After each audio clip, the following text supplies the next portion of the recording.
بسم اللہ الرحمن الرحیم۔ شروع اللہ کے نام سے جو بہت بڑا مہربان نہایت رحم کرنے والا ہے۔ ناظرین، بنی اسرائیل میں ایک نہایت نیک اور عبادت گزار شخص رہتا تھا جو لوگوں سے الگ رہ کر صبح و شام اللہ تعالیٰ کی عبادت میں مصروف رہتا تھا۔ وہاں کا بادشاہ ہر روز اس عابد کی خدمت میں حاضر ہوتا اور اس سے حاجت و خیریں پوچھتا تو وہ جواب میں کہتا، اللہ تعالیٰ میری حاجت کو زیادہ جانتا ہے اور وہی میری ہر ضرورت کو پوری کرنے والا ہے۔ اللہ تعالیٰ نے اس کی عبادت گاہ پر انگور کی ایک بیل اگا دی تھی جس پر روزانہ انگور لگتے تھے۔ جب اس عابد کو پیاس لگتی تو اپنا ہاتھ آگے بڑھاتا، اس سے پانی بہہ نکلتا اور وہ اسے پی کر اپنی پیاس بجھاتا تھا۔ ایک دن وہ عابد شخص اپنی عبادت گاہ میں بیٹھا عبادت میں مصروف تھا کہ صبح سے شام ہو گئی۔ مغرب کے وقت ایک حسین و جمیل عورت اس عابد کے قریب سے گزری تو اسے پکارنے لگی، اے اللہ کے بندے۔ عابد نے جواب دیا، کیا حاجت ہے؟ تو عورت نے پوچھا، کیا تجھے تیرا رب دیکھ رہا ہے؟ عابد نے کہا، میرا رب اللہ عز و جل ہے، وہ ہر چیز پر نظر رکھنے والا ہے اور قبروں میں مدفون لوگوں کو اٹھانے والا ہے۔ عورت نے کہا، شہر مجھ سے دور ہے، میں آپ سے ایک رات کی پناہ چاہتی ہوں، کیا میں آج رات یہاں رک سکتی ہوں؟ عابد نے کہا، اوپر آ جاؤ۔ جب وہ عورت عبادت گاہ میں داخل ہوئی تو اس نے اپنے بدن کے سارے کپڑے اتار دیے۔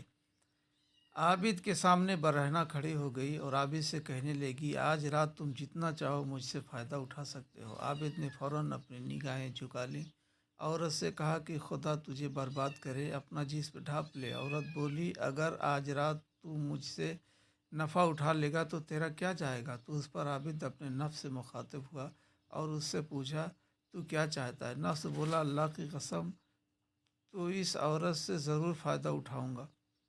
تو عابد اپنے نفس سے کہنے لگا، تیری ہلاکت ہو، تو گندھک کا لباس اور ہمیشہ کی آگ چاہتا ہے، تو میری اتنے عرصے کی عبادت کو ضائع کرنا چاہتا ہے۔ تو کیا جانتا نہیں کہ ظالم شخص کو منہ کے بل جہنم میں ڈھکیل دیا جائے گا اور جہنم کی آگ نہ کبھی بجھے گی اور نہ ہی فنا ہوگی۔ مجھے اندیشہ ہے اللہ رب العزت تجھے ایسا ناراض ہوگا کہ پھر کبھی تجھ سے راضی نہ ہوگا۔ جب اس کے نفس نے اسے برائی کی طرف مزید اکسایا تو عابد بولا، پہلے میں تجھے دنیا کی ہلکی آگ پیش کرتا ہوں، اگر تو نے اسے برداشت کر لیا تو تجھے آج رات اس عورت سے جتنا چاہے نفع اٹھانے دوں گا۔ پھر اس نے چراغ میں تیل بھرا، اس کی بتی کو بڑا کر دیا۔ عورت بھی وہاں کھڑی یہ سارا منظر دیکھ رہی تھی۔ پھر اس عابد نے اپنا ہاتھ آگ پر رکھا لیکن آگ نے اس کے ہاتھ کو نہ جلایا۔ تو عابد بولا، تجھے کیا تکلیف ہے، جلاتی کیوں نہیں؟ تو آگ نے پہلے اس کا انگوٹھا جلا دیا، پھر اس کی انگلیاں، پھر اس کا ہاتھ جلا ڈالا۔ اس پر عورت نے ایک زوردار چیخ ماری، اسی حالت میں برہنہ فوت ہو گئی۔ اس عابد نے اسے اسی کپڑوں سے ڈھانپ دیا۔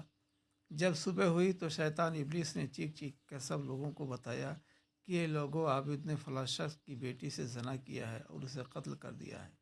یہ سن کر بادشاہ سخت غصے میں آ گیا اور اپنے لشکر رعایا کے ساتھ اس عابد کے عبادت خانے کی طرف چل پڑا۔ وہاں پہنچ کر بادشاہ نے عابد کو پکارا۔ عابد نے پکار کا جواب دیا تو بادشاہ نے پوچھا کہ فلاں کی بیٹی کہاں ہے؟ عابد نے کہا، وہ میرے پاس ہی ہے۔ بادشاہ بولا، اسے میرے پاس نیچے بھیجو۔ تو عابد نے جواب دیا، یا تو وہ مر چکی ہے۔ بادشاہ بولا، جب وہ زنا پر راضی نہیں ہوئی تو نے اسے قتل کر دیا۔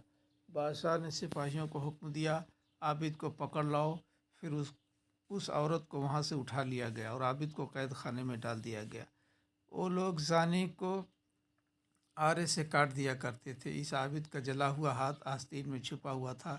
کسی نے عابد سے واقعے کی سچائی نہ پوچھی۔ کچھ دیر بعد عابد کے سر پر آرا رکھ دیا گیا اور جلاد سے کہا کہ آرا چلاؤ، تو اس نے آرا چلا دیا۔ جب آرا عابد کے دماغ تک پہنچا تو اس کے منہ سے آہ نکل گئی۔ اللہ تعالیٰ نے حضرت جبریل علیہ السلام کو حکم دیا کہ اس سے کہو یہ کچھ نہ بولے۔ مجھے اپنی عزت و جلال کی قسم، اگر اس نے دوسری مرتبہ آہ نکالی تو میں آسمان کو زمین پہ گرا دوں گا۔ میں اسے دیکھ رہا ہوں، میرا عرش اٹھانے والے فرشتے رو رہے ہیں۔ تو عابد نے دوبارہ مرتے دم تک اپنے منہ سے کوئی آواز نہ نکالی اور یوں ہی اپنے سر پر آرا چلنے دیا۔ جب اس کا انتقال ہو گیا تو اللہ تعالیٰ نے عورت کی روح واپس لوٹا دی اور بولی، خدا تعالیٰ کی قسم یہ بقصور تھا، اس نے زنا نہیں کیا تھا، بلکہ میں خود اس کے پاس زنا کی دعوت لے کر گئی تھی۔ پھر اس نے لوگوں کو پورا واقعہ سنایا اور لوگوں کو عابد کے جلے ہوئے ہاتھ کے بارے میں بتایا۔ جب لوگوں نے عابد کا ہاتھ دیکھا تو عورت کے بیان کے مطابق جلا ہوا تھا۔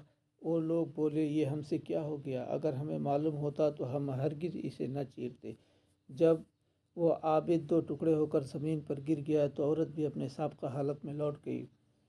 لوگوں نے ان دونوں کی قبریں کھودی تو قبر میں پھول اور کافور کی خوشبو پائی۔ جب وہ جنازہ ادا کرنے کے لیے ان کے پاس پہنچے تو آسمان سے آواز آئی، ٹھہر جاؤ، پہلے ملائکہ کو جنازہ پڑھنے دو۔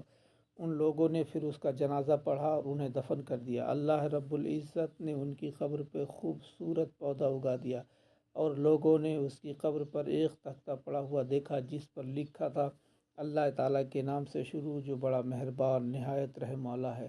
اللہ تعالیٰ کی طرف سے اپنے بندے اور ولی کے لیے میں نے اپنے عرش کے نیچے ایک ممبر نصب کیا اور اپنی ملائکہ کو جمع کیا اور میں نے اپنے فرشتوں کو گواہ بنایا۔ میں نے فردوس کی 50,000 حوریں اس عابد کے نکاح میں دی۔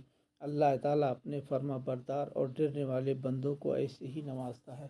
ارشاد باری تعالیٰ ہے کہ جو شخص اپنی نگاہوں کی حفاظت کرے گا اللہ تعالیٰ اسے عبادت میں لذت عطا فرمائے گا، اور وہ لذت بھی ایسے جسے وہ شخص محسوس کرے گا۔ اور اگر آپ ہمارے چینل پر نئے ہیں یا ابھی تک آپ نے ہمارے چینل کو سبسکرائب نہیں کیا ہے تو آپ سے گزارش ہے کہ ہمارے چینل کو ضرور سبسکرائب کریں۔ شکریہ۔ السلام علیکم ورحمۃ اللہ وبرکاتہ۔